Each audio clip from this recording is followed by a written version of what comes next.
palabra a la concejal Gisela Agostinelli. Muchas gracias, señor presidente. Bueno, ahora sí, paso al tema de la rendición.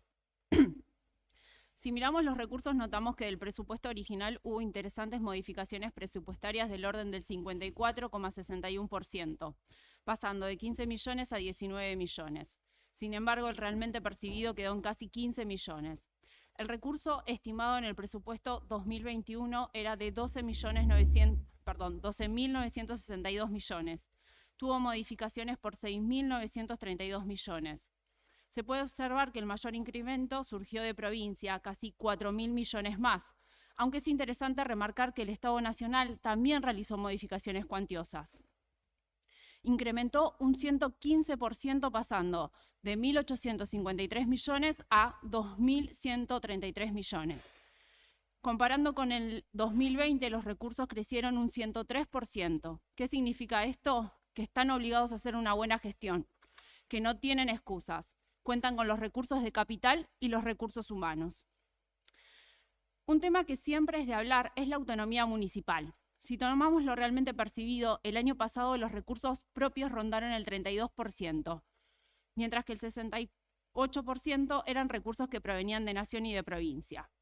En el 2021 la proporción es de 36% contra 64%, lo cual marca que seguimos dependiendo de lo que nos giran, sobre todo cuando analizamos lo que se puede hacer con la recaudación genuina. También es de remarcar sobre este tema que ese 36% significa haber pasado de 2.600 millones a 5.440 millones, lo que representa un 102% de incremento. Pero no podemos obviar a qué refiere eso. Claramente que es un incremento en la recaudación. ¿Y eso es bueno? Según del lado que se mire. La cobrabilidad promedio fue del 70% con un promedio de 160.000 partidas emitidas. Mientras que en el 2020 el porcentaje de cobrabilidad fue un 65%, mientras que el promedio de partidas emitidas fue mayor, 170.000. Claramente esto evidencia que la recaudación no ha aumentado por incrementar la base de contribuyentes que aportan, como dijo anteriormente el concejal, sino que inclusive hay menos partidas emitidas y eso solo nos deja que el incremento se debe a los aumentos en las tasas. Como claramente lo dijimos en su momento cuando se votó la tarifaria y tributaria, los aumentos no rondaban el 35% como el Ejecutivo quería hacer creer. Pero lamentablemente debo decir que la tasa de servicios de seguridad e higiene fue la que mayor incremento tuvo, un 122%. Está claro que el que genera trabajo, pone en marcha la economía, es siempre el que lleva de perder. En el 2020, el 45% de los gastos del presupuesto municipal eran gastos en personal, mientras en el 2021 el 35%. Sin embargo, si miramos los números, pasó de 3.666 millones a 5.639 millones. Esto representa casi un 54% de aumento de año a año.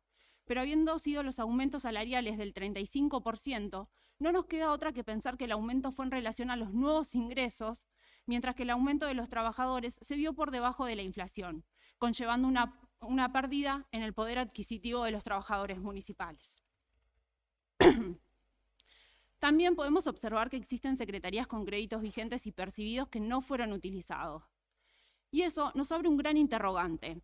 ¿También estamos que no fueron utilizados? Por ejemplo, el área de coordinación seguridad pública se realiza una modificación presupuestaria que le saca el 63% del presupuesto. Quizás vivan en un mundo paralelo, pero en Moreno todo recurso es necesario. Obras públicas, el área de coordinación y gestión de infraestructura y desarrollo urbano para mantenimiento, reparación y limpieza, tenía un presupuesto de 3.882.200 pesos y solo le dejaron 1.800 pesos. Lo mismo pasa en otras áreas, como por ejemplo salud. El área de la atención de actividades de la atención primaria sufrió una reducción de más de 156 millones, representando un 28% de su presupuesto. Lo mismo pasó con el programa Salud Familiar Médicos Comunitarios, que sufrió una modificación que implicó una reducción del 15%. O la coordinación y gestión de emergencias médicas, que sacaron un 46% del presupuesto.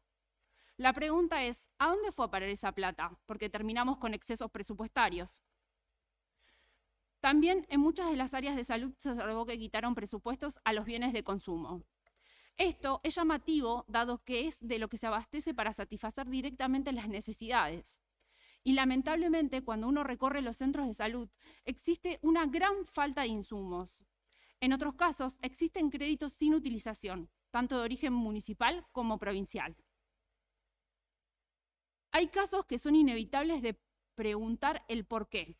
Refacción de la escuela primaria número 28 se presupuestó 538.927 pesos, pero luego se le sacaron 505.747 pesos.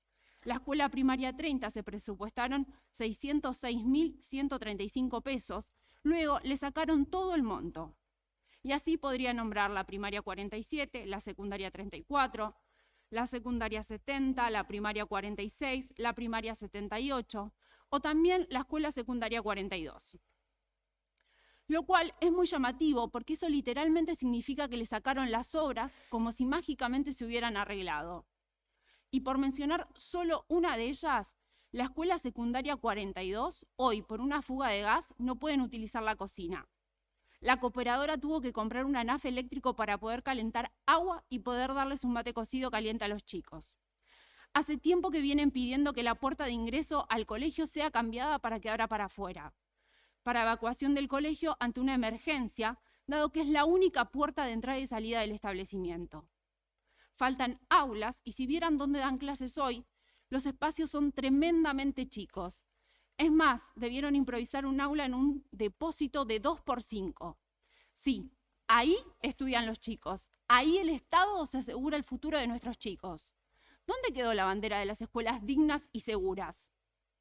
También nos encontramos que hay escuelas que no sufrieron modificaciones presupuestarias, pero que no se llevó adelante ninguna obra. Ese es el caso de la primaria 76, la primaria 18, la secundaria 58, la primaria 44, la primaria 15, el jardín 911, el jardín 955.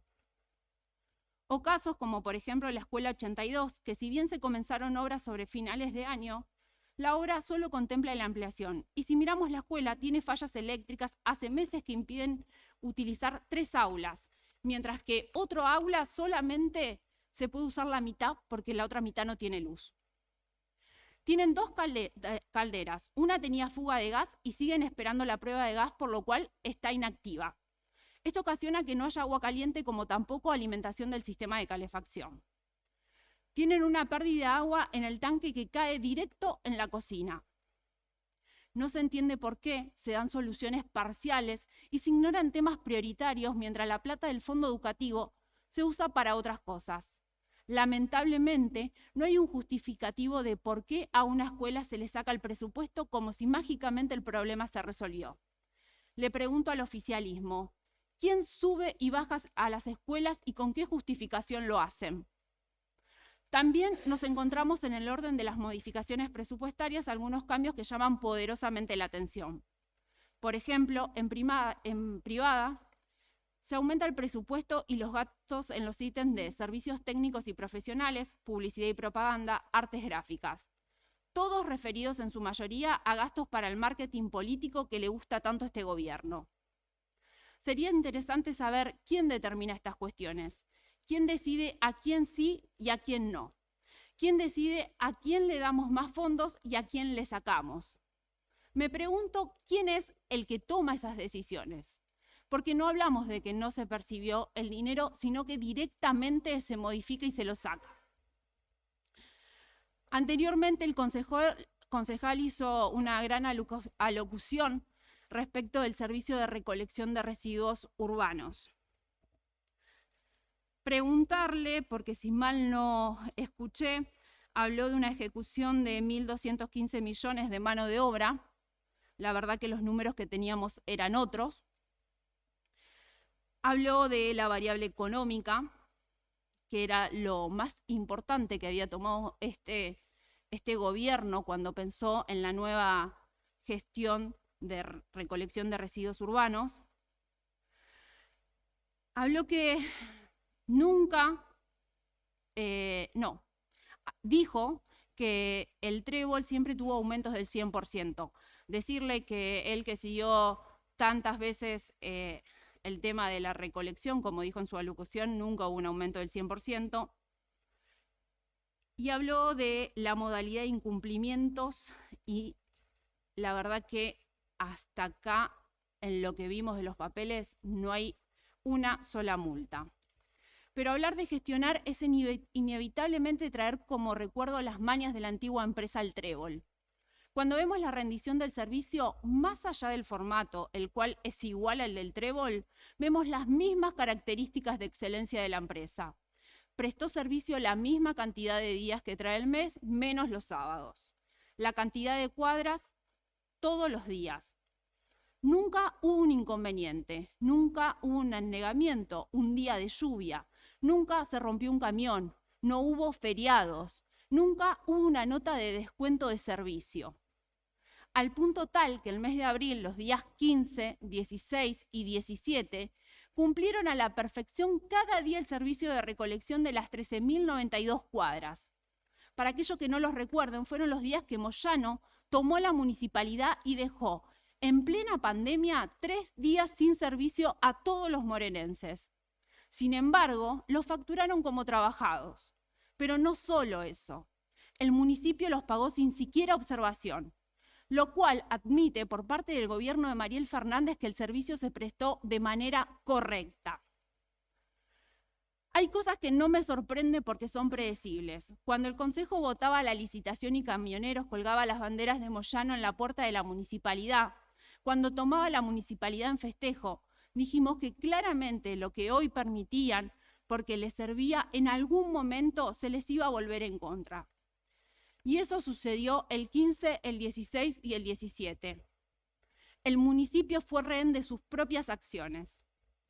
Sin embargo, me llama poderosamente la atención el poder que Camioneros ha logrado ejercer sobre esta gestión o lo contradictorio de su discurso. El 9 de noviembre la cooperativa Gestionar gana la licitación a la cual se presentó con una propuesta de 11.002 cuadras. Al poco tiempo y mágicamente pasa a realizar 13.092 cuadras. Y digo mágicamente porque nunca se vio el acto administrativo. ¿Cuáles cuadras son? ¿A qué recorridos se sumaron? ¿Con qué camiones? Y no es un dato menor. 2.090 cuadras por 27 días al mes son 56.430 cuadras más. Si lo multiplicamos por el valor de la cuadra presupuestada en el pliego, son 8.980.270 pesos más. Esto me hace recordar mucho a la frecuencia 12 del Trébol. Además, y algo que no es para nada menor, a partir del 1 de enero, 50 días después de empezar a prestar servicios, se le aplica una redeterminación de precios cuando el mismo Consejo votó que la primera redeterminación era con la paritaria del 2021, porque la propuesta presentada por la cooperativa ya incluía la paritaria del 2020. Para ser clara, en esta rendición solo podíamos observar un aumento correspondiente a la paritaria del 2021, que para los que no lo saben, Camioneros cerró un 45% no acumulativo a pagarse en 3 tramos. El primero, 20% en julio. El segundo, 12,5% en noviembre. Y uno más, de 12,5% en marzo del 2022. Por lo que los aumentos a gestionar a quien solo se le contrata la mano de obra solamente puede regirse por el convenio colectivo de trabajo de camioneros. Es decir, solamente puede prever un aumento para el 2021 del 32,5%, siendo el primero el 20 de julio. Como dije recién, está claro que eso no sucedió. Dieron aumentos a los días de ingresar, que no coinciden con las paritarias. Lo más bochornoso es el juego de decretos que el Ejecutivo se dedicó a promulgar para acomodar los números a favor de la cooperativa. El primero que sacó fue el decreto 527, donde determinó que a partir del 1 de marzo se realizaba una redeterminación del 23%, pasando de 159,14 pesos a 195 pesos con 74 centavos. se ve que eso no le gustó mucho a la cooperativa, que hubo que modificar el decreto con un nuevo decreto, el 946. Esta vez con una recomposición en 2 tramos. La primera a partir del 1 de enero del 15% sobre el valor licitado, 159,14, generando un aumento de 23,87 centavos por cuadra, claramente. Y el segundo a partir del 1 de febrero, siendo un 23% sobre el valor licitado, siendo el aumento de 36,60, quedando así a 195,74 el valor de la cuadra. Pero esto se ve que tampoco contentó a la cooperativa, que hubo que sacar otro decreto más para derogar los 2 decretos anteriores con los cuales ya se habían abonado las diferencias de la factura. Pero igual eso no importó. Es que a este Ejecutivo poco le importan los actos administrativos. Entonces se deroga y se recompone nuevamente, quedando a partir del 1 de enero un 15% de aumento sobre los 159,14 inicial, a partir del 1 de febrero un aumento del 8% sobre el valor actual de la cuadra, pasando de 183,01 a 197,65. Y un decreto, el 1209, que recompone a partir del 1 de abril un 7% de aumento sobre los 197,65 que había establecido el decreto anterior para el valor de la cuadra, dejando a 211,48 el valor de la cuadra, otorgando en menos de 6 meses de servicio un aumento del 33%.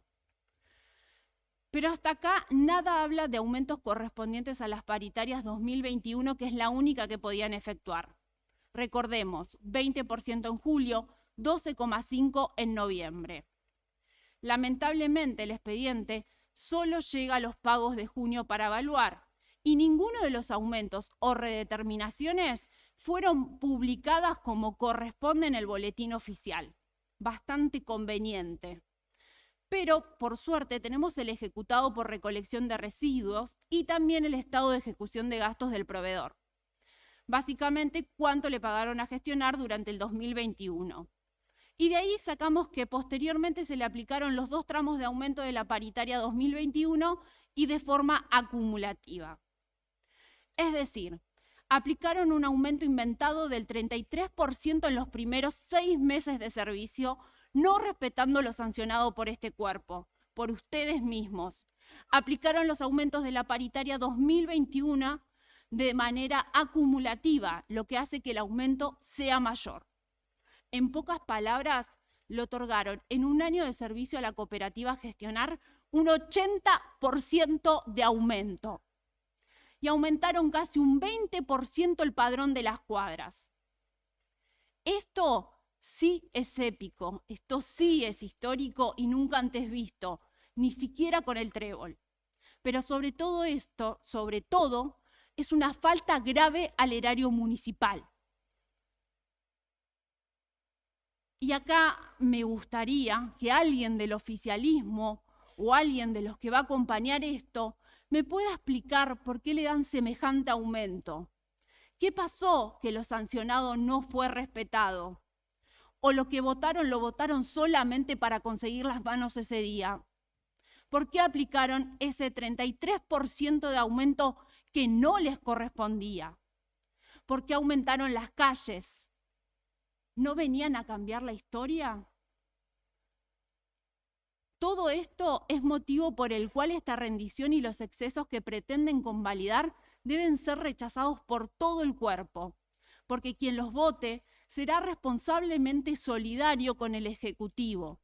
Y ni hablar que básicamente da lo mismo que estén sentados en estas bancas, ya que solo avalaría que el Consejo para el Ejecutivo está pintado al óleo, ya que lo que se vota por el cuerpo no es respetado. Hasta acá, y después voy a seguir porque la verdad que me gustaría escuchar las respuestas a todos mis interrogantes y comenzar con el debate. Muchas gracias.